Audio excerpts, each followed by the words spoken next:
Hi, how are Hello. you? Hello. How are you? I am great. It is so great to see your face and to hear your voice, Yes. and to officially celebrate all the things that God is doing in your life. And vice versa. Congrats on your new book, Thank you.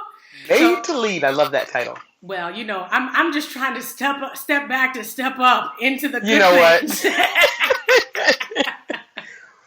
It's what's Well, required. It's what's I required. want you to just kind of share from your heart. I believe that you are a wonderful model of a woman in ministry, a mother, a self starter. I mean, I go back to our seminary days. Yes. So, tell us a little bit more about your journey to leadership and how you knew that you knew you were called. Oh man. So that's really interesting. So first of all, thank you so much. And again, congratulations on your new project. I Ironically, I've always felt this calling to ministry, to be very honest with you. Mm-hmm. So, I mean, I remember as early as 5, people saying, "Hey, what do you want to be when you grow up?" And me saying, maybe a pastor, but it looks boring. Wow. I remember being in 8th grade taking the Myers-Briggs test, Mm-hmm. and it came out that I would either be a great truck driver or a great pastor. They're about the same. That's sort of, driving people somewhere, Yeah. delivering cargo. So and so those were kind of like initial flags for me. Yeah. I pretty much preached my first sermon at 12. I was like the youth day preacher, but never really processing it much past that. And it was because at that point ministry looked boring. I had these gifts for leadership, and Mm-hmm. I was using them in all of these other arenas. And when I went off to Spelman, I was clear that I wanted to become the president of a Fortune 500 company. That was the Mm-hmm. type of leadership I wanted to offer the world, Yeah. and particularly in breaking ceilings for Black women and Yes. in that type of way. But the truth is that the day that I walked into my home church in college, which was Ray of Hope Christian Church, Yeah. I saw electrifying ministry and under the leadership of a woman. Now, I'd always had women pastors in my life, Yeah. but to see that type of this is fun and exciting, and if this is pastoral ministry, this is what I want to be about. And so all of those gifts of nurturing that I think my mother and my father did Mm-hmm. all throughout my years of growing up Mm-hmm. really came to a head when I became basically over the college campus ministry at Ray of Hope, Yeah. and then started a separate not online, on campus Yeah. Bible study. And I was expecting it to be something small, right? Yeah. Like 12 people Yeah. for Bible study. Well, I knew within months it was over 100 people coming to Bible study, and not just college students, like people from the community. And that was where I thought I may really have a real gift for preaching and teaching. Mm-hmm. And just was discerning in that. Mm-hmm. And eventually I just discerned that my call is pastoral leadership. Yeah. I actually think I have stronger gifts for pastoral leadership than Mm-hmm. I do in preaching, because Mm-hmm. I really have a heart to shepherd people, to Yes. lead people Yes. from where they are into the place that God would have them to be. That's what really brings me joy. Yeah. Yeah. Yeah. Oh, I love that. So you saw it being used in the world, Fortune 500 president, Mm-hmm. but over time and with opportunities, you kind Yeah. of realize, oh, actually, this is for the church. Yes. Yes.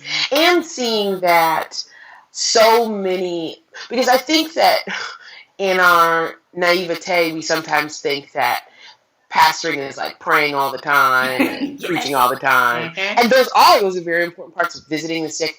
But you have to balance a budget. Yes. You Yes. have to maintain that programs keep their integrity. You have to make sure that the product you present, whether that is a sermon or that is the church itself, Mm-hmm. our boss is God.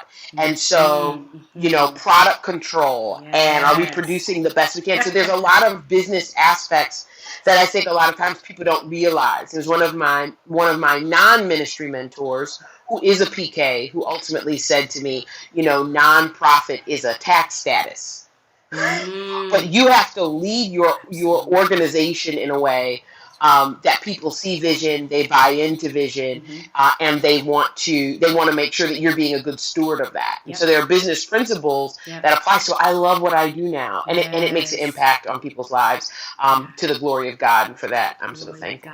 To the glory of God. Okay, so pastoring is the space you feel most alive.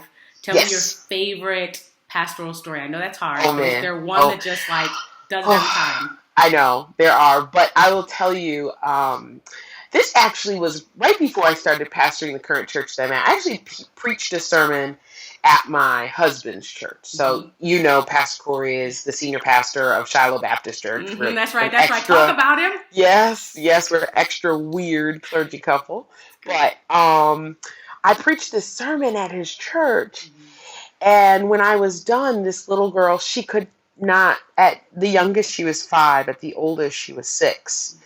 And when the sermon was over, she ran up to me and she said, "You preached a great sermon." And in that moment that this 5 to 6-year-old was listening, was engaged, and I think saw a woman standing in a role that is, or into a space that is traditionally occupied by men, helped me to understand how many women, perhaps born or yet to be born, are coming behind me. And I've had the awesome, humbling pleasure of being a lot of firsts. And people always go, "That's so great, you're first." And I said, but being first, number one, means that you have literally gone through the thorns and thistles of paving the way. So you might get cut the most. That's right. You might get hurt the most.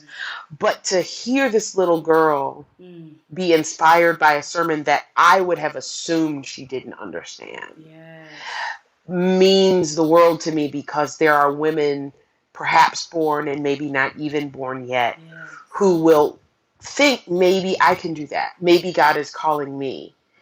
And that, shepherding that heart, that spirit, that's priceless. Nothing like That's it. Priceless. Yeah. So let's fast forward. Let's say she's in her 20s. She comes back to you. She says, "You are the one who preached that sermon." Yeah. What do you tell her? She wants to know, what does it take to be successful? How can I get to where you are, or get beyond where you are? What do you tell her? Wow. So I would say to her, a strong mix of humility and confidence. Well said. Know what you know. Own what you know. But be honest about what you don't, and ask for help. I think that women in ministry need to have that mix. We are in a male-dominated field. That's okay. Humility gets you far.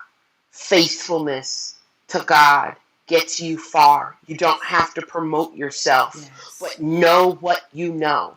Know what you know about your call. Know what you know about your gifts. Know what you know. And what you don't know, be honest about. Learn about.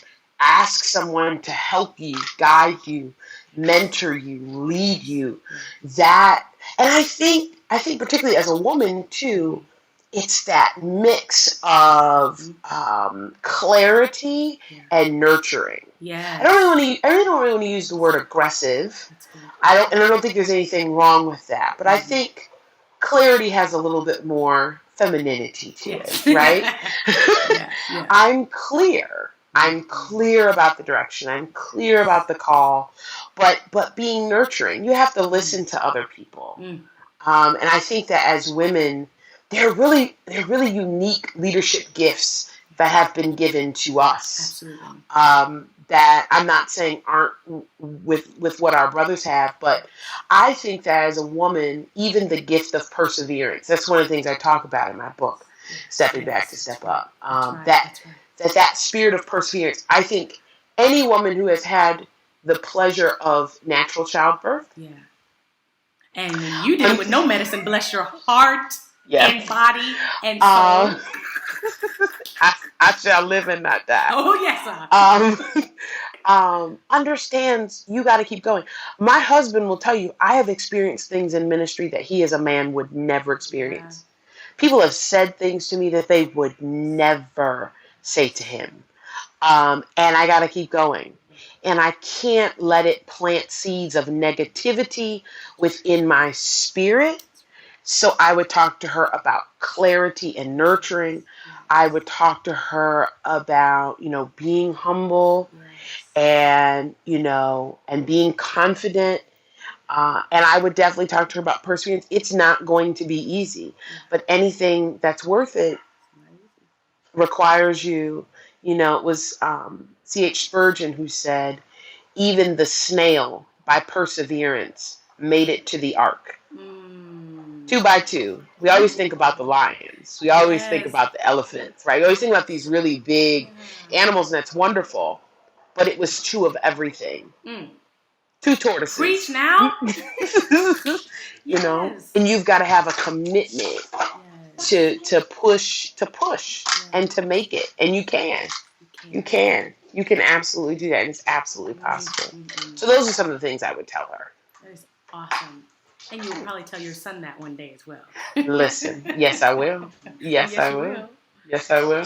Oh, well, okay, so you have all of this great success and anointing and favor going for you. You have the Lord's been very kind to me. Yes, He has. The Lord's been very kind to me. Why do you think people might benefit from reading Made to Lead? Because I think that women need to know, number one, and that's why I love the title, that they are made for this.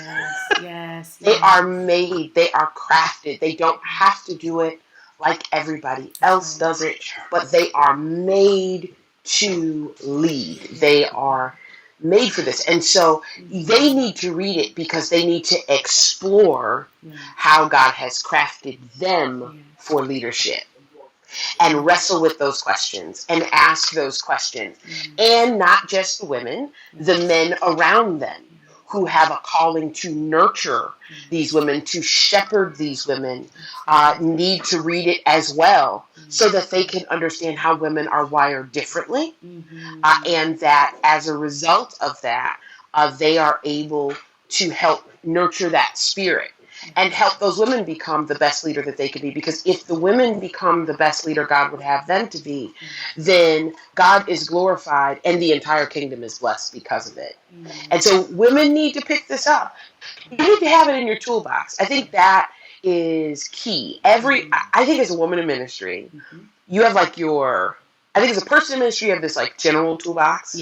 But then as a woman in ministry, you got to have this stuff in the side pocket of the toolbox. Absolutely. That speaks exclusively to your reality as a woman. Because as I said with my husband, there are things I've experienced, I've endured, I've gone through that he's like, I don't even know where to tell you where to start, because I know that if you were a man, that would not have happened to you. That's right. And so it's imperative. It's imperative. And it's also imperative because in the spirit of what I shared, there may be another young girl coming behind you. And if you don't know how you are made to lead, how will you help her know? Amen. That is absolutely right. Oh, thank you so much. No problem. I thank you just for taking the time out for our friendship, for how you minister consistently on your Facebook page, and people can find you on your Facebook page. Yes, they can. I'm Rev CCJ at everything. Yes.